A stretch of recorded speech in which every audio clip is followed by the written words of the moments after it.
Welcome to the Action 2020 Endorsed Candidate Roundtable.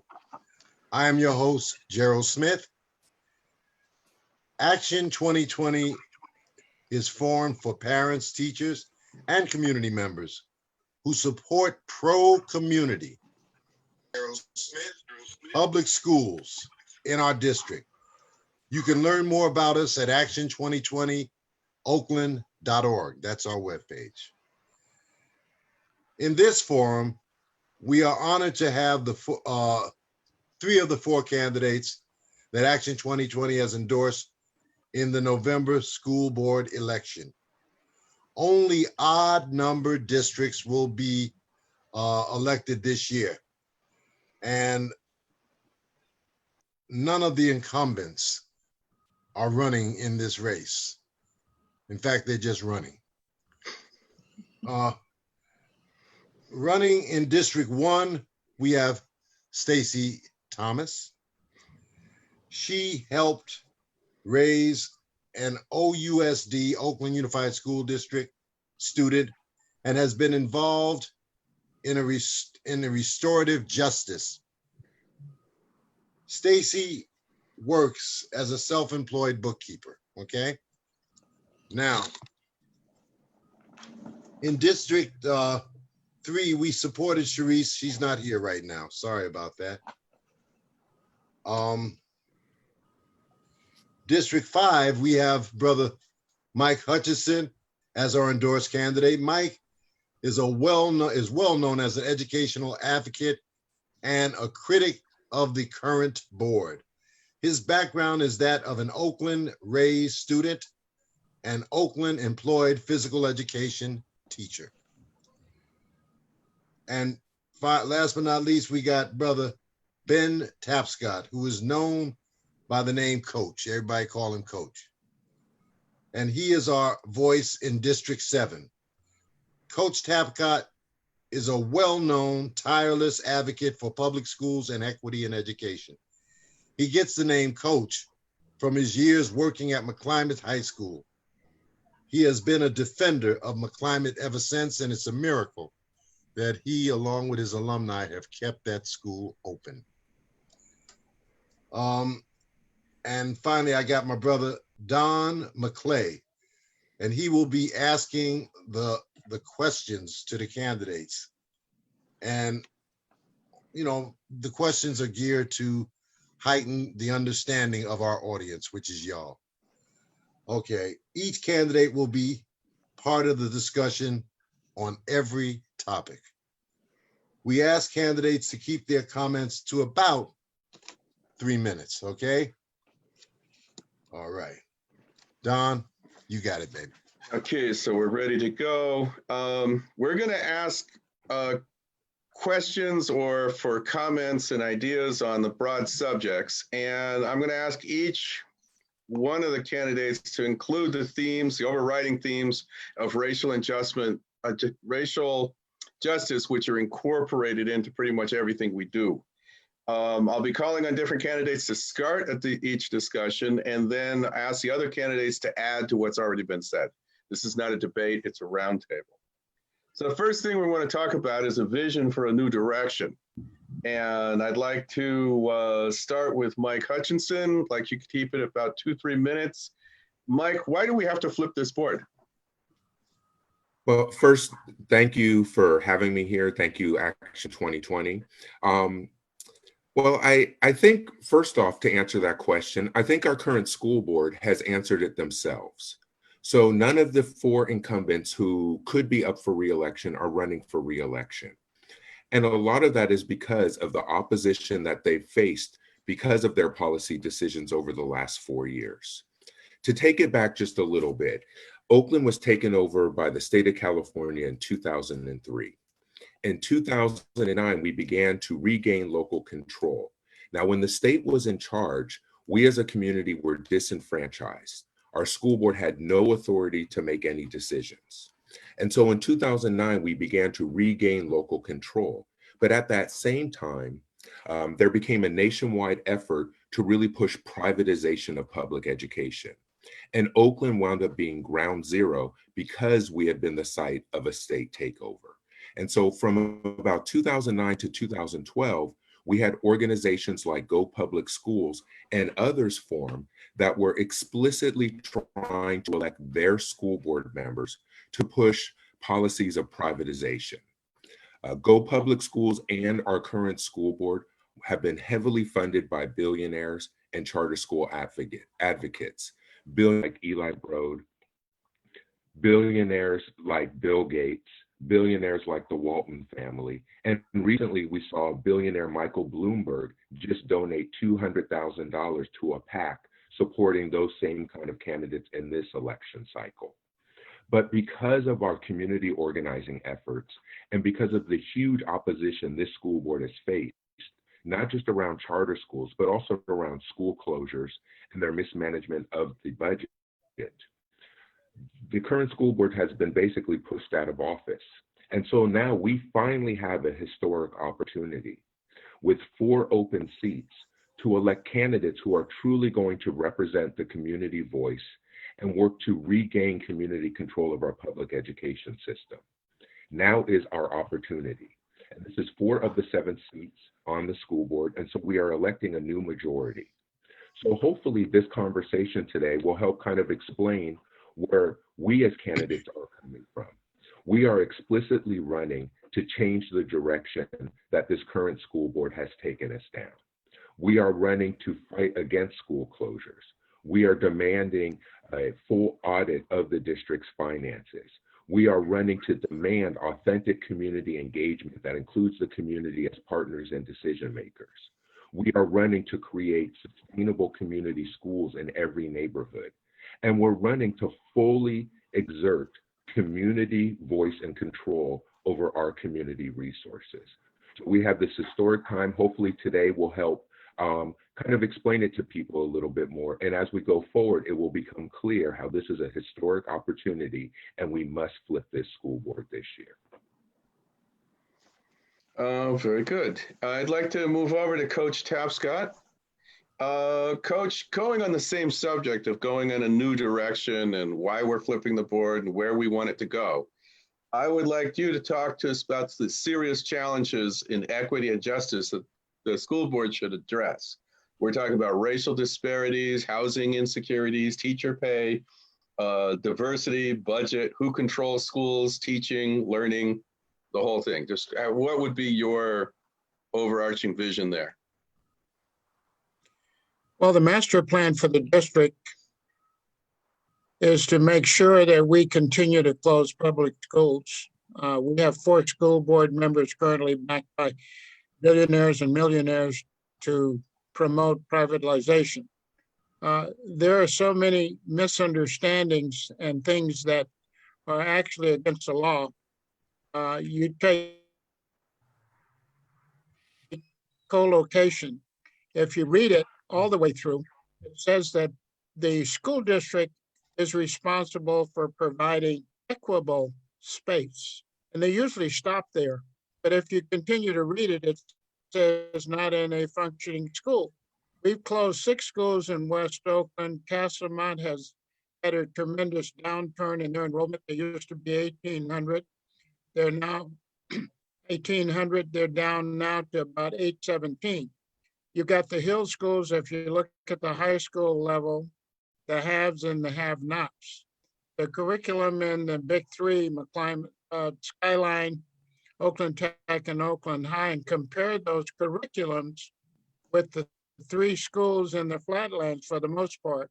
We formed a new McClymonds committee in 2011, and the intent was to save the school. Excuse me. We fought off 3 charter schools' attempt to co-locate in McClymonds. The fact that they're continuing to close schools primarily in the Black and brown neighborhoods needs to be stopped. We have a great opportunity of getting new board members that are going to work hard for public schools. One of the main topics that I've been talking about, and Mike and I have agreed on this, independent audits, I think quarterly. I don't understand how we have a $50 million deficit. The state comes in and takes over our schools. And when Randy Ward left, we owed 100. We called Sylvester Sandre Swanson to intervene on our behalf with Torlison to take over the 50 million that they generated. The answer came back. The loan has gone to Bank of America in San Francisco. And my response was, why do we have to pay that bill? But I understand they've done this in many states. So the factor that we are strapped financially and the fact that they spend 5 million, 1,000 Broadway and don't educate all of our kids equally needs to be changed. Okay, Stacy, staying on the same subject, but shifting a little more towards the classroom. We have been asking for many years to have basically a better classroom environment where the kids feel loved and happy and they're learning and they're safe. Parents are welcome. We have been looking for a culturally relevant curriculum.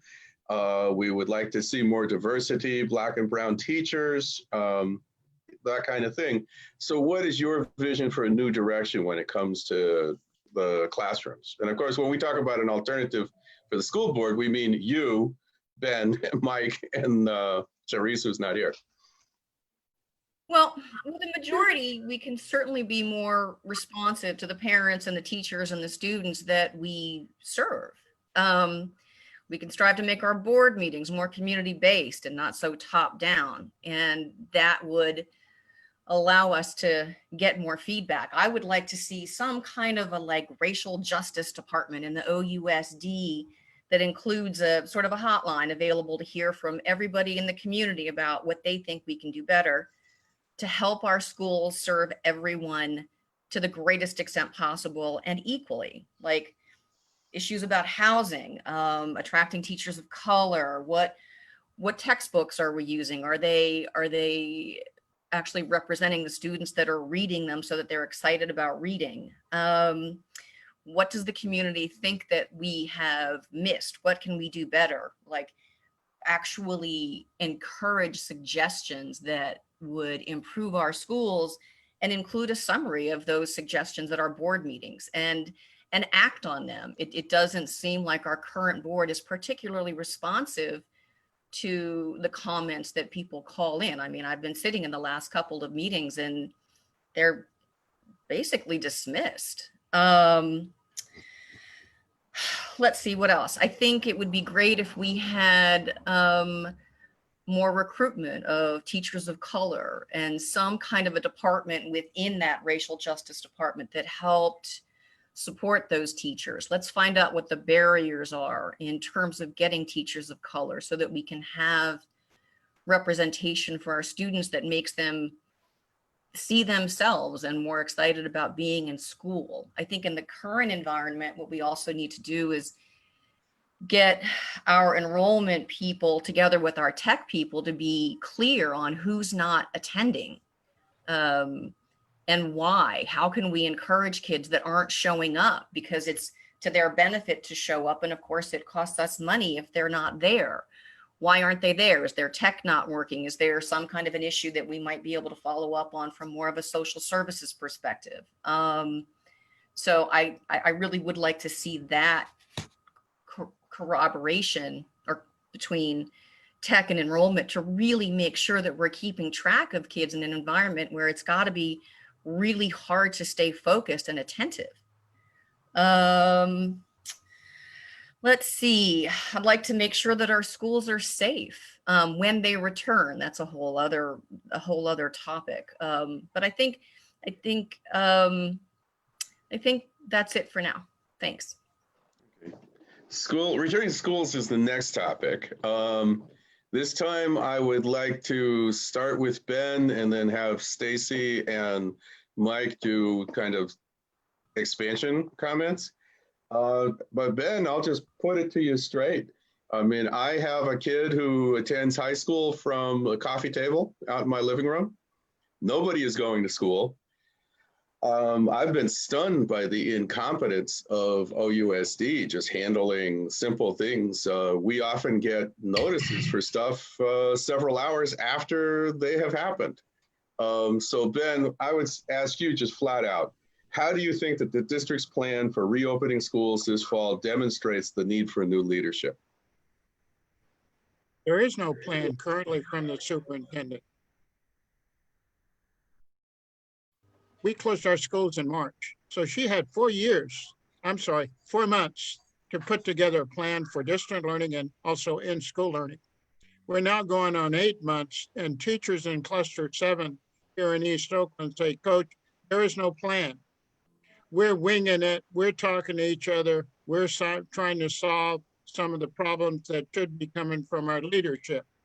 The fact that some homes have no internet connection. Some parents have 3 children and they only have 2 Chromebooks. In other districts, they have a certain amount of time, 30 minutes after school starts, that they must log in or they're marked absent. Teachers should be giving grades. We came out with, we're going to open up our buildings the middle of August. And right after Oakland said the middle of August, Berkeley came out with, we will distant learn for 1 year. I'm thinking we may even start having to think about distant learning for 2 years. We cannot put our kids back in any schools, jeopardize staff and people going in and out of our buildings until the medical team says it's safe. The other quick item Stacy referenced, if you look at curriculums after requirements, the average number of classes at Skyline, Oakland High, and Oakland Tech are about 89. If you look at Mac, Fremont, and Castlemont, they're down around 40. So we need to get equity in curriculums because I think curriculum drives enrollment. Okay. Stacy, staying on the same subject, and maybe you could say to us what you said to the planning group about your respect for the parents. But there is definitely a need for more meaningful community engagement and listening to parents around this coronavirus pandemic and everything that concerns reopening schools. What would you like to say here? Well, clearly reopening schools, to Coach's point, is going to be dependent on what our health departments are saying, just to even start the conversation. And then beyond that, it's going to be critical to involve teachers, parents, kids on what their comfort level is. Can we return in a sort of a staggered way, perhaps, so that they are much smaller classes and maybe start with the youngest children and special ed kids. But again, it's going to depend on a collaboration with everybody involved. And when I suggested that I wasn't, in one of our meetings, I wasn't comfortable telling parents when and how they should return to school without discussing it with them, that seemed to be a kind of a novel idea, which, amongst the people that we were talking to. So clearly the people that we serve are not being served in terms of what their needs are and how they're affected and impacted. So that's going to be critical, is their input. Okay, Mike, COVID or no COVID, the public has been asking for smaller class size for a long time. So where are we in funding for this? Where are we in realistic safety measures? Or how would you assess current situation for the schools as far as reopening is concerned? Well, and I agree with the other two candidates, especially with Coach in saying that there is no plan. And that's one of the real failures of our current leadership. And because of our experiences over the last 4 years, we as a community who have been really engaged in the process don't know if it's intentional or not, the fact that we don't have a plan. And so our finances as a district are okay. We have $65 million in our reserves at the end of last year. Actually, coming into this year in terms of funding, OUSD is receiving more funding than they did last year, not less, because state funding has been frozen and we're getting extra federal dollars through the CARES Act, the HEROES Act, and other means. And so we have enough finances to fund whatever we need to do. The question is will, and why is there no plan? You know, in terms of reopening, we need to follow the CDC and California Department of Education guidelines. There needs to be full testing, full PPE, and full protocols in place if somebody tests positive. We need to have a way to have, you know, hand washing and daily deep cleaning, and we need to see how do we social distance in our schools. But more than that, the question is, why isn't that in place already? We can see over a lot of our Zoom connections that this is not a way to deliver education, and we're the lucky ones who have the internet. And so just to tie it all together, and where we don't know what's the intent of the current leadership, over this last year, Kyla Johnson-Trammell, OUSD superintendent, joined an organization called Chiefs for Change. Chiefs for Change is funded, or was created by Jeb Bush, and is funded by Betsy DeVos. Their explicit goal is to create more virtual charters. And so when we see here in OUSD that now our superintendent has not taken measures to reopen our schools, has not prepared for it, and is starting to talk about vouchers for homeschooling, we have to be very concerned whether our leadership really does want to reopen schools, or if they'd rather dismantle the district and use this as an opportunity. Lastly, I'm involved with the Journey for Justice National Alliance, and we've had a series of national days of action. We are demanding the safe, healthy, and equitable reopening of our schools. We know in-person learning is the way we address equity issues, is the way we best deliver education. And we also know that it has to be safe. And so we are demanding that leadership, and hopefully a newly elected school board, will take proactive actions to move us to that point.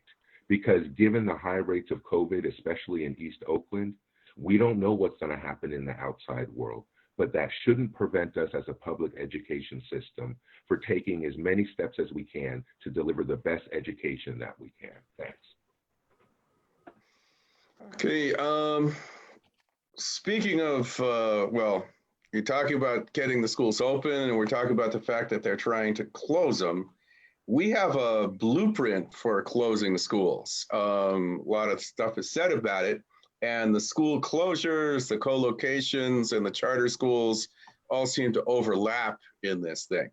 So I'm going to ask two questions. One, I'm going to two subjects here. One on the school closures, locations, and charter schools, and then we want to go on and talk about the charter schools and charter school movement just head on. So does somebody want to volunteer to go first on school closures? Okay. I'll go. All right, Stacy, why do we continue to face school closures? And is it similar to what's been done in other cities? Where are we with all this? Well, it's a little hard to say why our schools keep being closed. I mean, it's couched in the we don't have enough money, but it's not true. To Mike's point, we did. I mean, to OUSD numbers for the 2021 budget, we did start with 78 million, or we did end with 78 million in June of 2020. And after restricted funds and setting aside money for economic adversity and something called assigned, we're still looking at 14 million. So the we don't have enough money isn't even true as per their own numbers. And when they close a school, studies have shown that that actually costs money because you still have the facility, you still have the teachers, and the students leave the district. So it can cost us money. So it begs the question, why are you closing our schools? And it seems like the only answer is because there's an agenda. And then to say we have underutilized space, and to close a school and turn around and have a charter school move into it is also nonsensical. Like you just said, we had underutilized space. A closed facility is bad for the community. The schools provide more than education. They're meeting places and places for things like free lunches. So it not only costs money, it disrupts a community.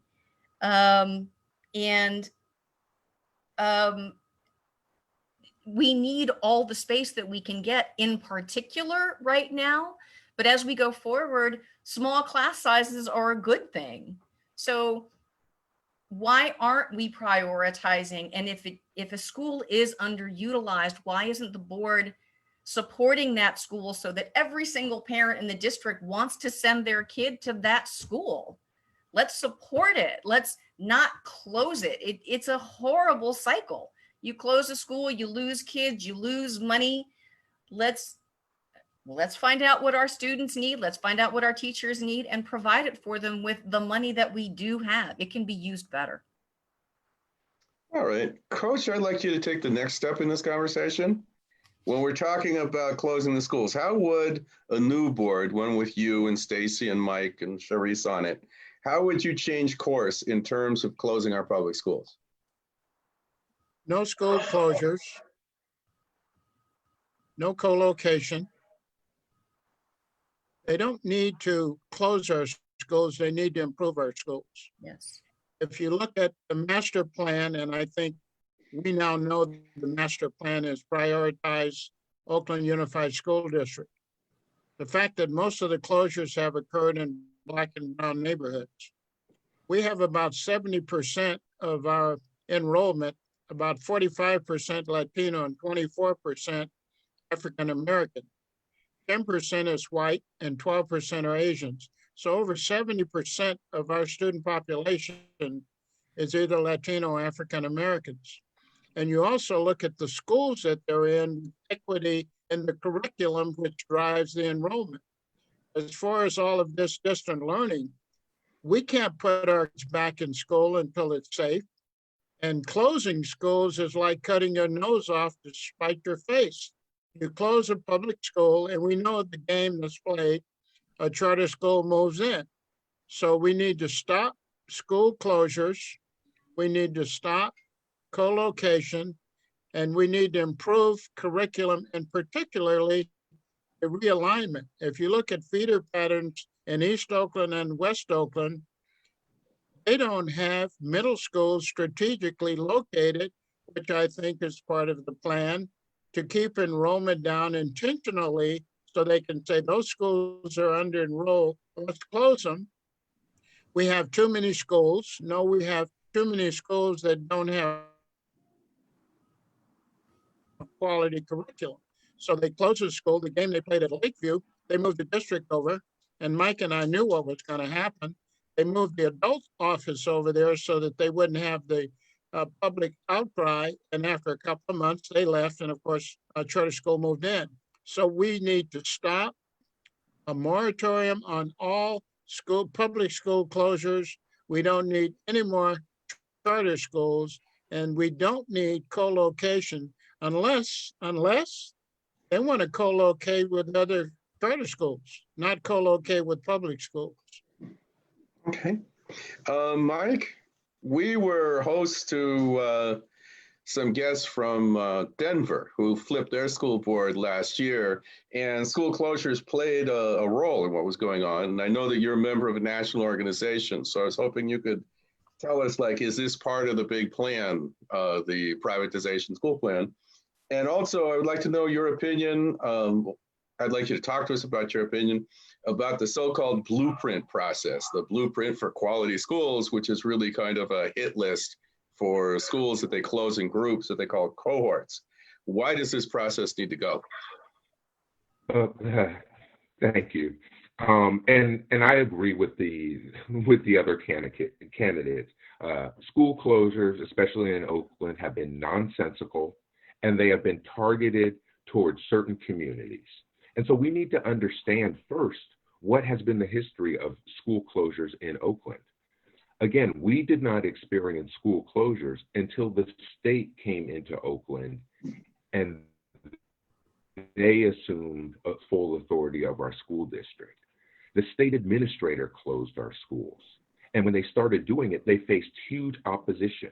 But we as a community were told that because of the state loan, we had no authority and we had been disenfranchised. That pattern of school closures then continued all the way through our current school board. For me personally, I worked in schools and with youth for over 20 years until 2012, when the two schools I had been at for 10 years, Santa Fe Elementary and Maxwell Park Elementary, were both closed. And that's when I kind of shifted my work away from working directly with students into this organizing and advocacy work, starting with fighting off school closures of public schools in our neighborhoods. As I started to do that work, I was really lucky to hook in with a national network, who together we formed the Journey for Justice National Alliance. In 2013, we testified at the Department of Education in Washington, D.C., and I testified on the damage that school closures and charter schools have caused in Oakland. And that is the connection. We don't have too many schools, but since the state came in and closed our schools, what they did is then they opened up charter schools in their place. And so we have the highest rate of charter schools in the state of California, and we have for almost 15 years. We have over 40 charter schools. And when you look, over 40 of those 44 charter schools are located below 580. And so what has happened systematically is our traditional public schools in our Black and brown neighborhoods have been closed. They've been privatized and replaced with charter schools. That is what's happened. That's why this is nonsensical. That's why we can see how it's been targeted. And we know we need quality public schools in all of our neighborhoods. And when it comes to the blueprint, it's real easy. The new school board will not vote to close schools, period. And that's why this school board is not running for re-election, the incumbents, because they faced huge opposition when this past year they closed Kaiser Elementary, which was really the first school closure since 2012. This school board used the police to attack the community at a school board meeting where the community was protesting these school closures. There's been a series of actions, and it's come down to school closures because those school properties are worth tens of millions of dollars. And the school board has systematically tried to close our public schools in order to move the properties to charter schools and developers. When this election is over and we have a new school board, we will no longer have to face school closures if we vote the right way. Thank you. Okay, the next subject is the charter schools themselves and the charter school movement. I think I'd like to start with you, Ben. To start with, is there a difference between the charter schools and the charter school movement, people like the Broad Foundation? And my understanding of the history of our school board is that since the period of state control, the Broad Foundation and Great Oakland Public Schools has basically been in the driver's seat on the board and in the administration. So Ben, is there a difference between the charter schools and the charter school movement? Well, you go back to the budget and we prioritize where we're going to put our money. You see seniors not able to read because they've been in our system for 12 years. We have a state trustee that's supposed to be watching the money, and we have surplus one week and we have a deficit the other week. If you look at charter schools, and I'm like, okay, so parents have a choice. They created a bigger problem and still aren't educating our kids. They don't accept African-American students for the most part. They discriminate and segregate. They put out kids that they don't want, primarily minorities, if they don't think they're going to test high. And the fact that they're doing all of this and they don't take special needs. The last test results I saw, if you compare elementary level, and I've looked at this several different times, comparing charter schools to public schools at the elementary level, the top 10 schools in ranking, the top 9 are all public schools, and ranked number 10th is the first charter school. If you look at the top 30, we're talking public schools versus charters. Public schools outperform charter schools. No one wants to believe me when I say that. Where did you get your information? State of California Department of Education. So what benefit, other than taking our buildings, giving them away for 40 years, did the minority kids get from this charter school movement? Our schools are more segregated now than they were 50 years ago. Now, granted, we've only got 10% white students, so there's not a lot to integrate right there. But the quality of education in our schools is desperately needed to focus on. And one of my top priorities, first 3 years, improve the reading. During slavery, it was against the law to teach African-American children and slaves how to read. Well, I wonder if it's still against the law to teach them how to read, because we've got a lot of kids here that are from different ethnicities. And I bet you they're having challenges when it comes to reading. And going back to that blueprint process, the outcome was predetermined before we spent all that money on the process. We knew exactly they were going to come back telling the public what exactly the board told them to find. Okay. Matt, Mike, I'm gonna ask you to bat last on this one. We're gonna go to Stacy.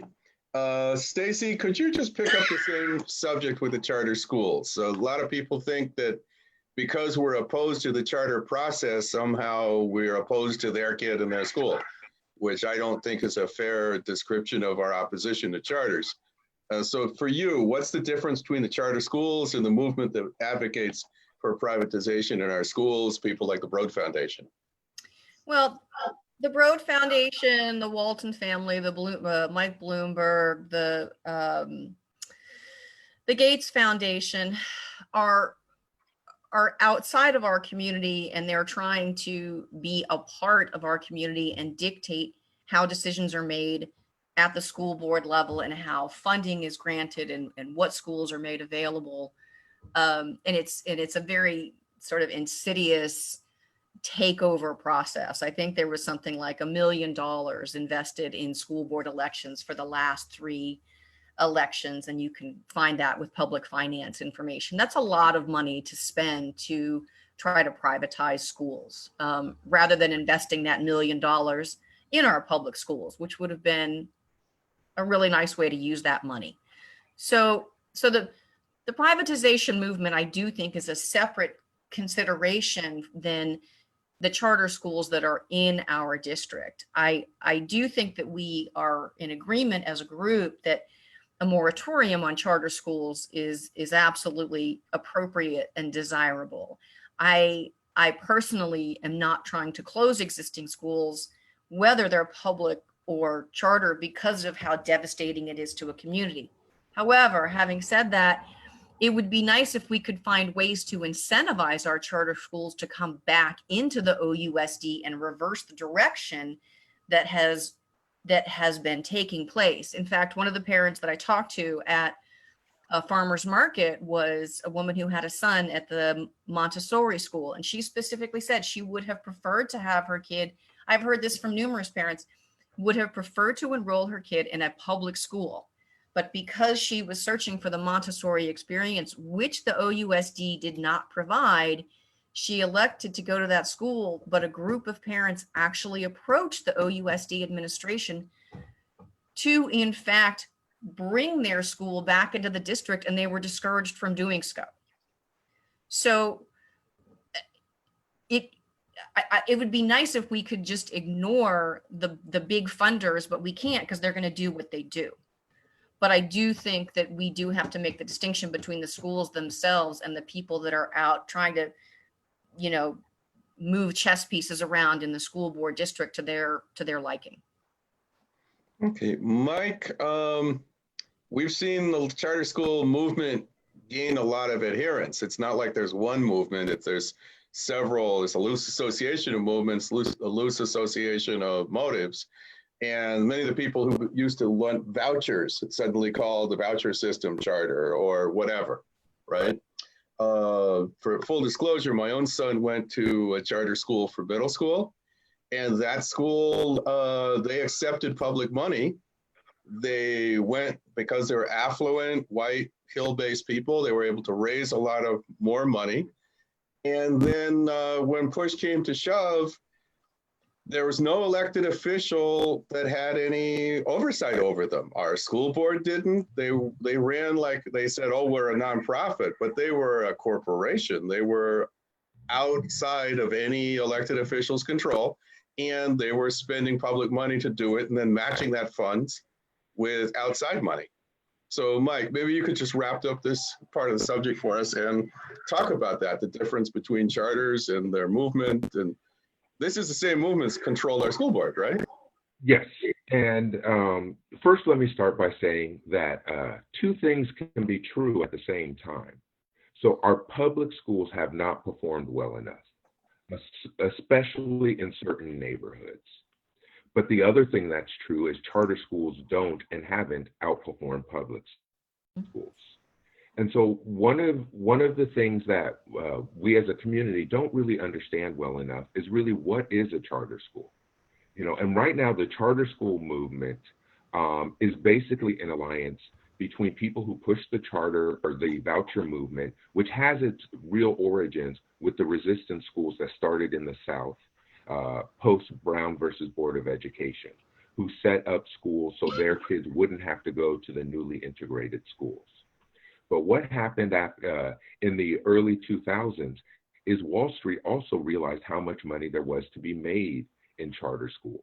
And then it became about privatization. And we as a community need to understand that charter schools get public dollars that they then privately manage. And the word privatization means that they are extracting a profit margin out of those dollars. So what used to be 100% dollars going directly to the education of our students, they take off their 10 or 20%. And that's before we find out about the scandals where they just flat out embezzle money, like happened here with the founder of American Indian Charter School, who was indicted and accused of embezzling $3.6 million. That's been the context. And so why, as a public education system, are we setting up private schools out of our public dollars? So a lot of us have worked really hard to change the dynamics of how charter schools are allowed to operate. Personally, I've been calling for a charter moratorium since 2012.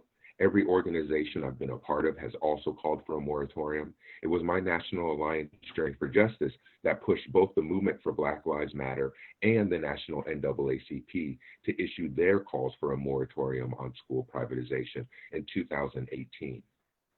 But now we've worked really hard in this past year to pass Assembly Bill 1505, which for the first time will give the local school board in Oakland the ability to deny any new charter application and the ability to close the lowest performing charter schools when they come up for renewal every 5 years. With this new state bill, we will be able to finally check charter growth and begin to lower the number of charters under the umbrella of, if they are really providing a better educational opportunity for our students, yes, of course we want to maximize those experiences in our communities, but those that aren't need to go. And lastly, we need to look at where the charter schools are.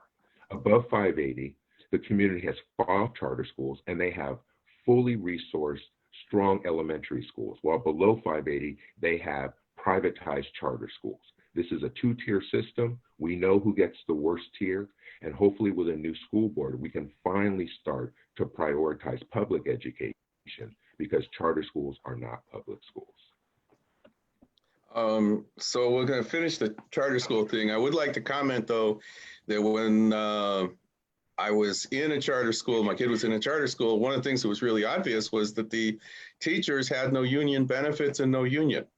So they were supposedly part of our public school system, but they were not part of public school benefits. They were not part of the Oakland Education Association. So I found the claim to be a public charter school to be a little weak. But that's just a personal comment. Now let's talk about the part that makes everybody's eyes roll. The budget, FCMAT, which we're going to ask you to explain what that is and how to spell it, and the period of state control and the leftovers.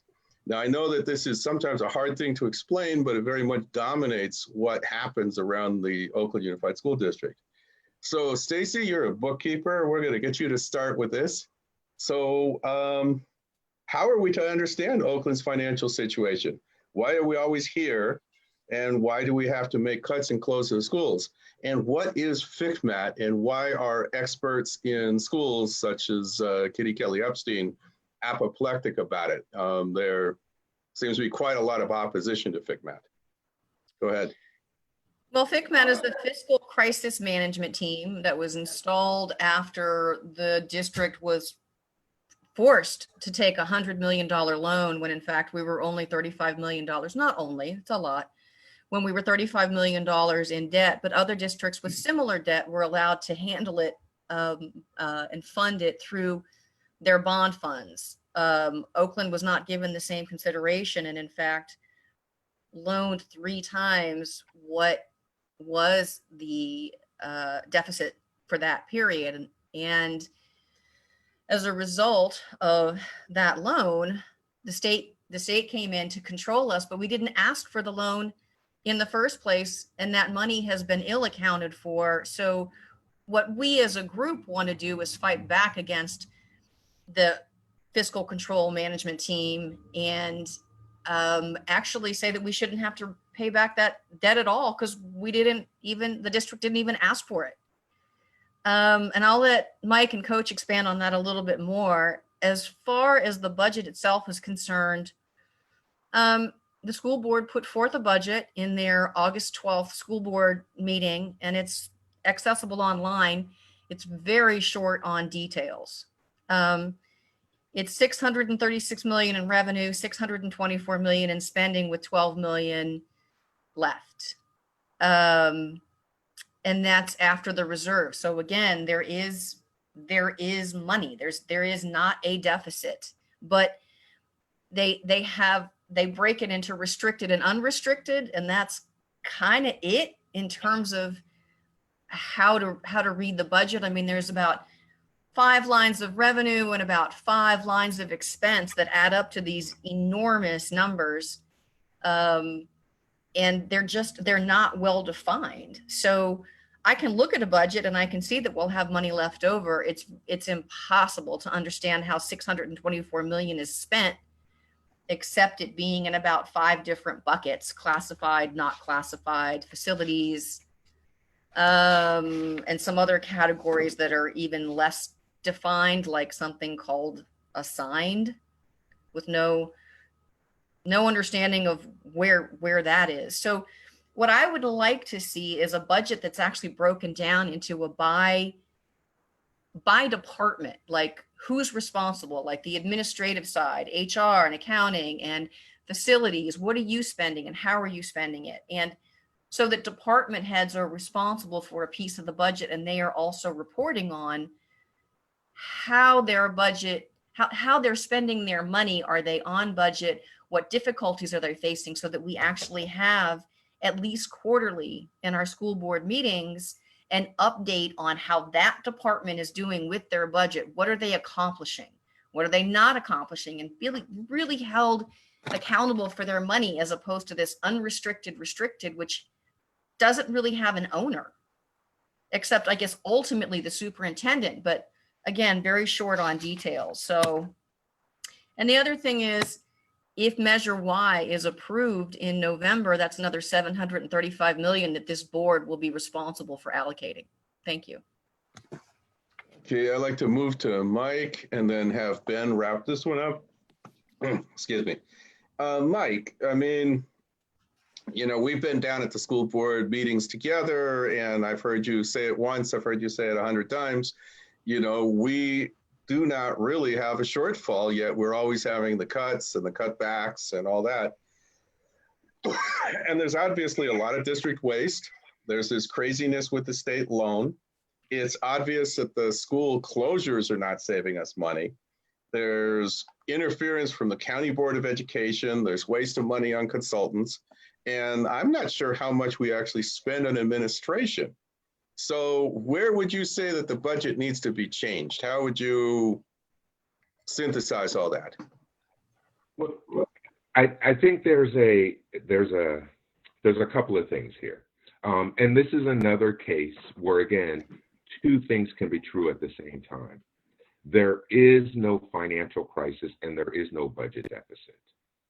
And like Stacy said, there is not a clear definition once you get into the funds of how the money's being spent. But we also do need more resources. But one of the things is the budget, along with many things in OUSD, has been politicized. And so for the last 4 years, the current school board pushed a narrative that we have a financial crisis because we have too many schools. And so we need to close schools and generate revenue. None of it was true.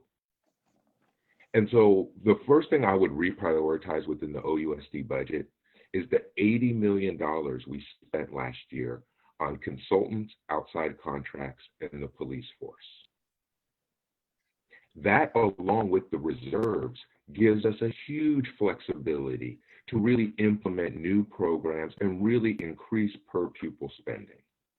But I want to take this conversation just back a minute, because I want to take this opportunity to make sure that there's some more facts that are out there. And so right now, FCMAT is back in OUSD, not because of the state loan. FCMAT had left Oakland. It was this current school board 3 years ago that passed an agenda item to bring FCMAT back. And this was connected to Assembly Bill 1840, which was an effort to again put the state in control of OUSD so they could close our schools and sell our property. The March 1st FCMAT letter that goes out now yearly is for Assembly Bill 1840. And in that letter, if OUSD ever makes the check marks for all of those items, the state will give us money, and the string that's attached is we'll get a new state administrator.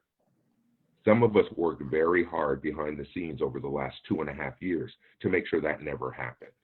We are left paying roughly $4 million a year on our state debt. That is a side thing. We do not have FCMAT here because of that. And the state administrator that we have left here just has a rubber stamp on the budget. What has not happened over the last 4 years is this is not FCMAT coming in and telling OUSD, this is your budget or you have to close schools. What we have had is a school board choosing to do that and then using FCMAT to back up their decision. And just lastly, the school board has two main responsibilities. One is to implement policy, or to develop policy, which they then instruct the superintendent to implement. And the other responsibility is fiduciary responsibility. The school board has the sole authority to approve every penny of spending. And if it hasn't been done right, they bear the full burden of the responsibility. And that will change with a new school board. Thank you. Okay, we're getting some audience questions, Ben. One of which Mike just answered. Somebody just asked, what does an Oakland school board member do exactly? And that was it. You know, it's the fiscal oversight, it's the policy oversight. Another one, and maybe Ben, you could wrap this into your summation of this subject. The person writes, the OUSD has a surplus, not a deficit. It overspends on contracts and administration. How will you change this and discipline the liars in the administration?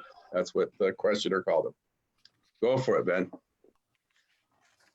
Well, the charter school experiment did not work. I'm hoping parents that have their child in a charter school, and it's my dream, that they return their child to the public school sector. We have too many schools. That's what the board keeps saying. If we have too many schools, why do we need all these upper and middle management folks if we have less students, less schools, etc.? We addressed the county school board of education and asked them, who's watching the money? Do you monitor what goes into Oakland? Are we protecting the taxpayers' money? Is it being spent wisely? $5 million for 1000 Broadway?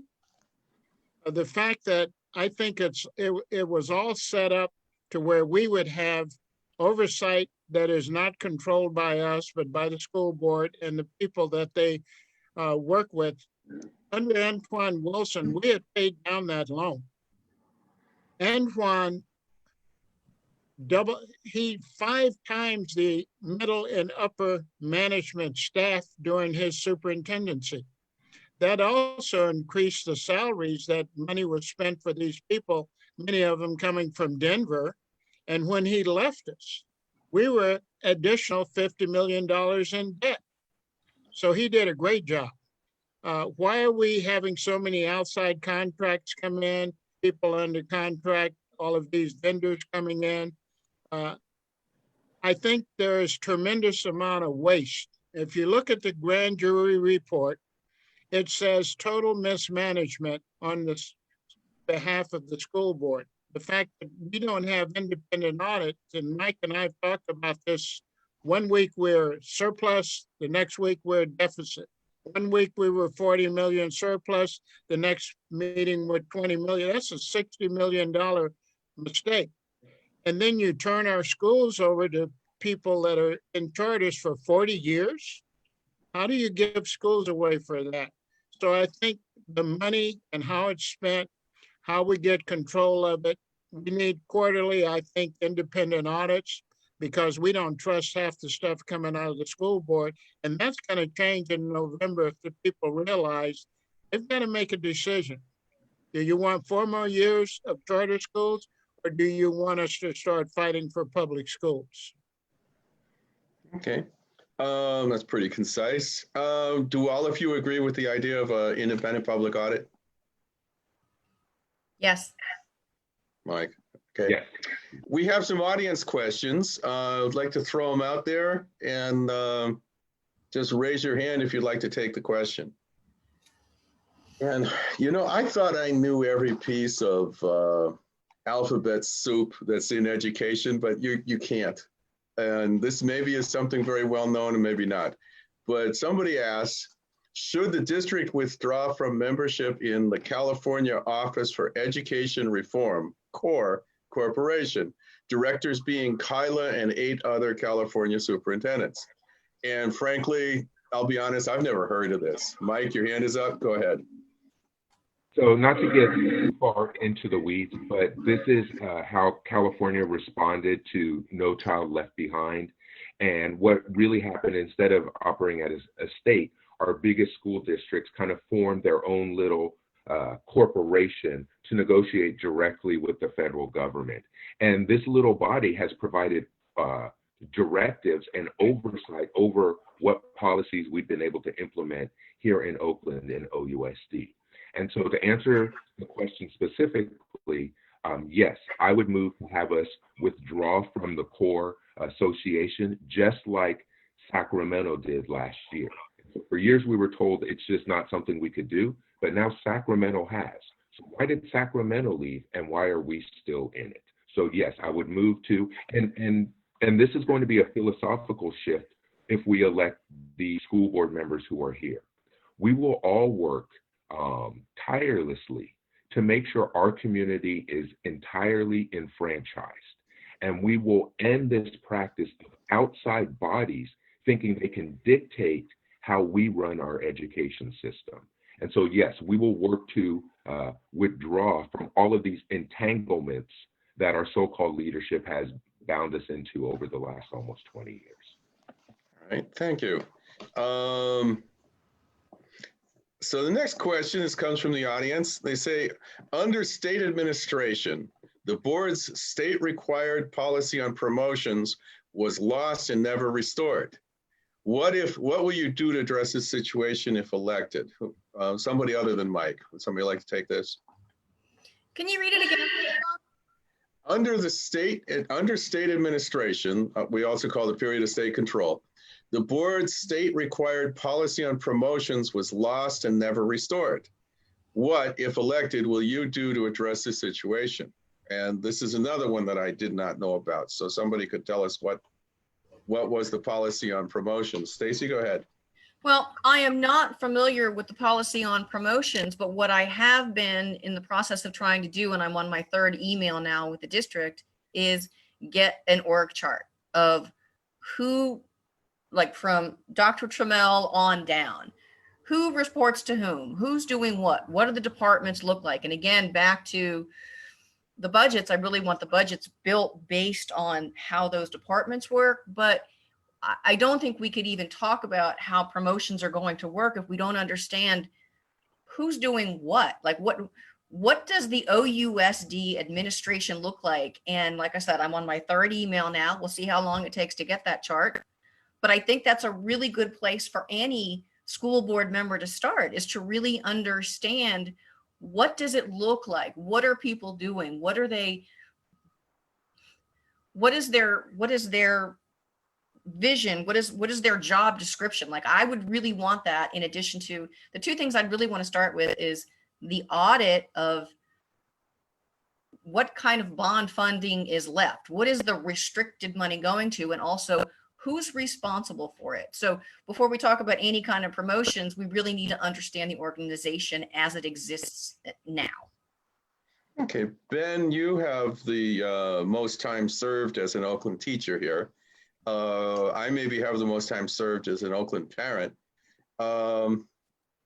It seems to me like there was always a hierarchy, and as a parent, I always found it a little bit opaque.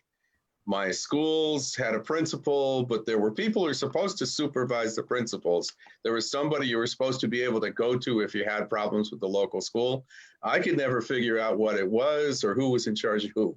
So what do you think about the promotions policy, and what do you think about the, what we call the organizational chart, or the actual, you know, the steps in the ladder, the hierarchy?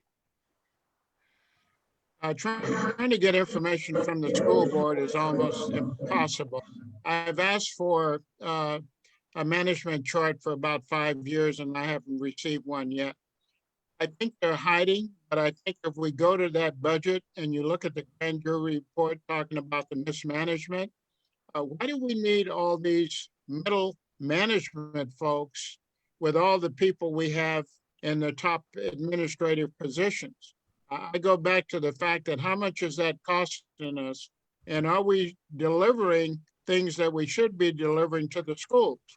If they're making all this money, and then when we have quote unquote, what they tell us is a deficit, they cut at the school site. And teachers say, we don't even have the stuff we need to run the schools. So I think we need to realign the management. I think we need to look at our realignment for the district, because many districts do not have a feeder pattern that creates hardships and truancy and dropouts. If you look at East Oakland, they've got 16 schools and only one middle school, which creates hardships for those parents living in that neighborhood. So total realignment. If you look at West Oakland, they have a half a middle school, which I think is all part of the design to keep enrollment down at McClymonds High School. And then the other thing is on-site registration.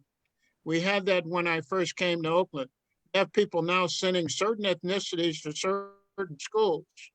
An Asian parent at Prescott said, I wanted to put my child at Prescott, and they told me I should put him at Lincoln. So there's a lot of games that are part of the conspiracy to keep enrollment down, keep the curriculums weak, don't provide financial aid for those people that really need it. We got Measure J. We can't get lead out of Mac, but we can build a lot of new things over at Frick. So the equity issue is a big item, as well as how many people do we need to run the school district? That's true enough. I just sent a note over to Hillary to see if there's any more audience questions. In the meantime, why don't we move to our last subject, which is the positive. What is the positive movement happening inside the schools that you support? What are we doing right? What do we need to nurture? What are the strong points that we need to leverage into a new and better school district? Ben, would you like to start with that one? Not very much. We have, I mean, I don't know where we can start on this one. I know for a fact that our teachers are struggling, that parents are worried on top of the pandemic. Their kids are not getting educated. There's an economic push to put the kids back in school and have them face being used as guinea pigs. We saw what happened at the college levels. They opened those schools up and the virus just started to explode. A help chat line starting at 6 a.m. to 9 p.m. where parents can call in, get help, technical support. Computers are not working, not enough websites, all of that stuff. They need hotspots. We know the wealthy probably have everything they need, but the other kids probably lacking when it comes to that. So when you look at the total thing, Black and brown kids are not being served.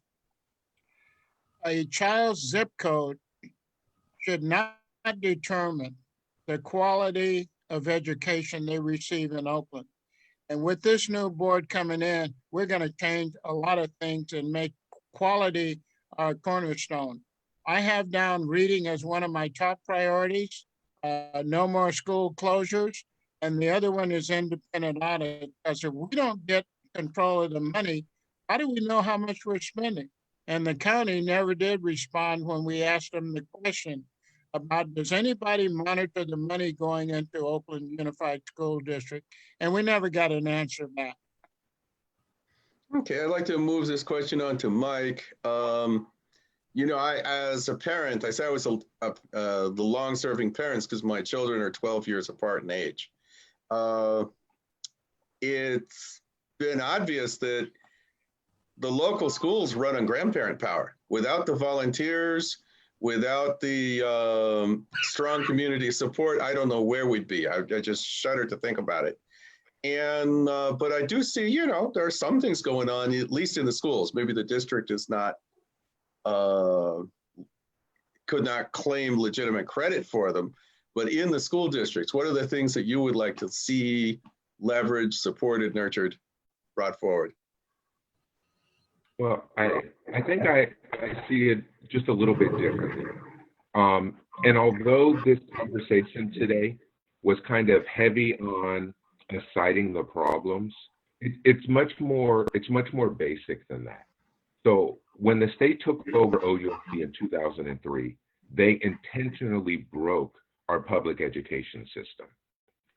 And since 2009, when we started to regain local control, the school board has been unwilling to fix things and unwilling to implement the will of the community. So a lot of these things we talk about were destroyed under the state administration, like the promotion policy, but it's everything. We lost our committee system, we lost arts and music in our schools, we lost our adult ed program, we lost our early childhood education program. I can go down the list. They destroyed our public education system. And my frustration over the last 11 years is our democratically elected school board has done nothing to even let those of us in the community trying to make things better actually do it. I think this is a really positive and affirmative time for us as a community. I want people to start thinking about what the possibility of having a different school board, what that will actually mean. I mean, we've lost our institutional memory here in Oakland, so most of us don't remember before 2003. But many of the things cited, like a non-responsive school district and all of these things, that goes out the window with a different school board. Because if the superintendent does not direct her staff to be responsive to the will of the community and the directives and policies set by the school board, then they'll be gone. These are employees. The school district staff does not run our school district. They don't own it. It is ours. And the school board is the democratic representatives of the people. We are actually close to being able to take control. We'll finally be able to, as a community, come together and start to build the kind of schools we know that we need. And just lastly, we know what makes a quality education. We need to have fully resourced schools in every neighborhood. It needs to be an engaging, culturally relevant curriculum. We need staff that's reflective of the communities that we work in. We need inclusive leadership. We need authentic community engagement. We know we need to lower class sizes. We know we need to add sports and arts and music and full enrichment for all of our students to prepare them for life. Like, we know what goes into that. And so this is exciting for me because I feel like we're really close as a community to being able to make those schools reflect our values. And I'm just going to keep stressing, it has been this school board that has done this to us. This is not the state. This is not FICMAT. This isn't even the billionaires in the charter schools. This is the 7 people that sit on the Oakland School Board. And if we as a community can choose the right people that reflect our values, we can really start to make those kinds of schools. So I'm excited. I feel that sometimes this sounds like a negative conversation when really this is a positive time because we brought the community together around these issues. And now we just need to push through and make sure that in 17 days, people start voting for quality local elected officials to represent them, and we can change our city and bring back some of the shine that's been lost over the last 20 years. So Stacy, last word's going to go to you. We have Coach telling us that we need to, focus on real educational skills. Mike is enthused about the community's response, if not the school boards. And there's a lot of smaller individual efforts. What would you say are the bright lights? As a school board member, what would you be trying to nurture and have be more successful, thriving? Well, their community schools program looks like it's really great. I mean, I would support the community schools initiative and having liaisons between each school and the school board so that there's a lot of communication. And again, parents, teachers, kids have a way to be heard. And I too, as Mike has said, I'm really excited about the possibility of what 4 members on a 7-member team, how much of a difference we can make in our community by working with them and reforming the committees that used to exist and having, again, really supporting community schools and making sure that rather than closing schools, we're supportive of our teachers that work so hard, and we're supportive of our principals that work so hard, and they get the resources that they need, because I absolutely believe the money is there, and I do think it can be spent in a more effective way. I think another bright spot could be the community kitchen that is, I believe it's completed, at least it sounded like it was on the August 12th board meeting that I attended. It sounds like that's going to be an opportunity for kids when we can get back in the schools to learn about how to cook. It looks like, and it sounds like an amazing facility.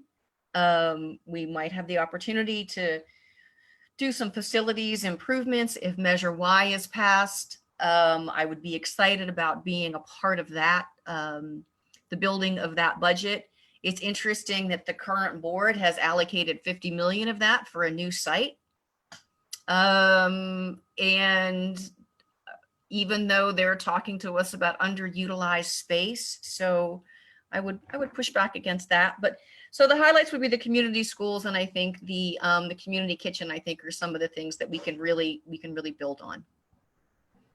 Thank you. And I'd like to thank everybody for participating.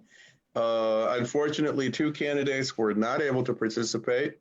They are Sharice Gash, who in District 3, who we have endorsed as our first choice there, and Van Cedric Williams, who is our number 2 choice. Remember, we have ranked choice voting in these elections. As a last note, do any of you have a second choice in your elections?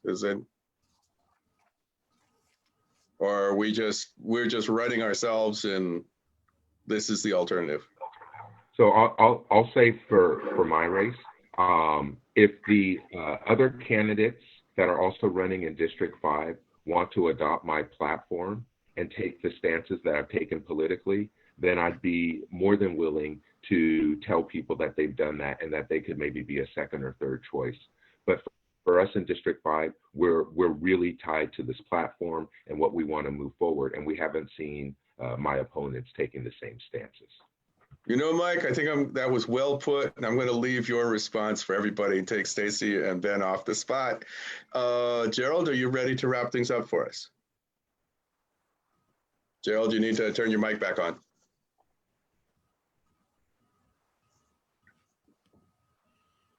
Hi, hold on. Okay.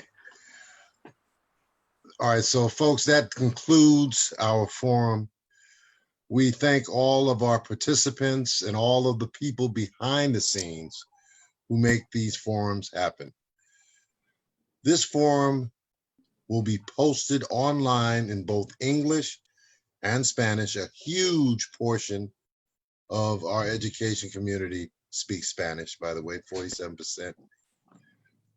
We ask that you share the link with others in Oakland and encourage them to vote in November in these important local races. Links to these candidates, to the posted forums, and other information, along with our statement of purpose, can all be found at our website. Once again, action2020oakland.org. Come on, check us out. Thank you again.